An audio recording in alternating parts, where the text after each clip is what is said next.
Hello! Mabuhay! It's me, Tin from Philippines. Alam ko pong hindi niyo po ako kilala, pero samahan niyo po ako sa buhay probinsya. So, ngayong araw nga po is galing si Papa ko sa dagat ulit. At naisipan ko nga pong i-share sa inyo dito sa TikTok kung ano yung mga ginagawa ko po sa mga natirang isda kapag hindi po namin napapaubos, ibenta.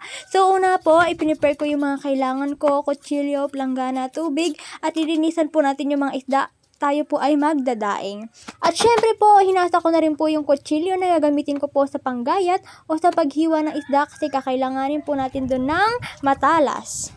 At nag-upisa na nga po ako dyan magkaliskis para matapos po tayo agad. So yung una nga po ang ginagawa ko is kinakaliskisan ko po muna, then sabay ko agad siyang hihiwain sa gitna o tatanggalin ng bituka at hasang, then gagayatin po natin.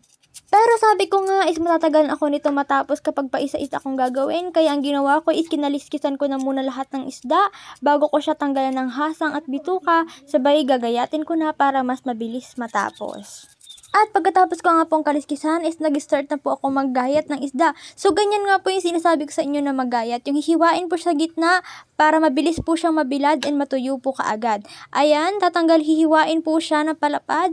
Tatanggalin po natin yung mga bituka at hasang ng isda para po hindi siya langawin at hindi po itlogan. At kayo na ba nga po ako naiinis dyan dahil ang dami nga pong langa kung makikita nyo naman po dyan sa video. Hindi po sila umaalis kahit ilang beses ko na silang pinaalis. Parang yung jowa mo na sinabi mo na umalis na dahil ayaw mo na patuloy pa rin bumabalik. Ay!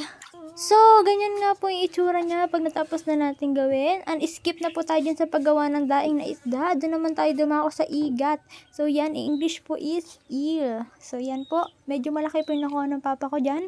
Kaya, mas masarap po kasi yan kapag ibibilad din, gagawing daing. Kaya, kahit na madulas at mahirap gawin, pinagtyagaan ko po talagang gawin at tanggalin yung bituka niya. At ayan nga po, yung mga lango nagsili para na dyan. Ayan, sa una, tinanggalan ko po muna ng bituka, ng mga kinain. At pagkatapos ko nga po linisan, is tinadtad ko na siya at hiniwa sa tamang size para gawin natin siyang daing. Kumpara nga sa paggayat ng isda tong igat ay talagang mapapasubo ka talaga lalo na kapag hindi ka pabihasa. Gaya ko dahil kakaturo lang to sa akin ng papa ko nung nakaraan.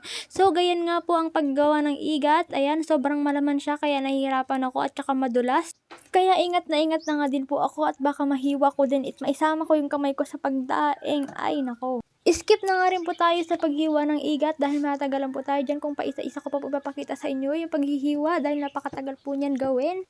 Hindi ko na nga din po pala naipakita sa inyo kung paano yung pag-asin at saka yung pag-assemble ko sa bilao ng ating isda at igat na daing. Pero ito na po siya after mabilad. So ayan, yan na po yung daing natin na isda at igat. Pinabilad ko nga yan sa papa ko sa bubong.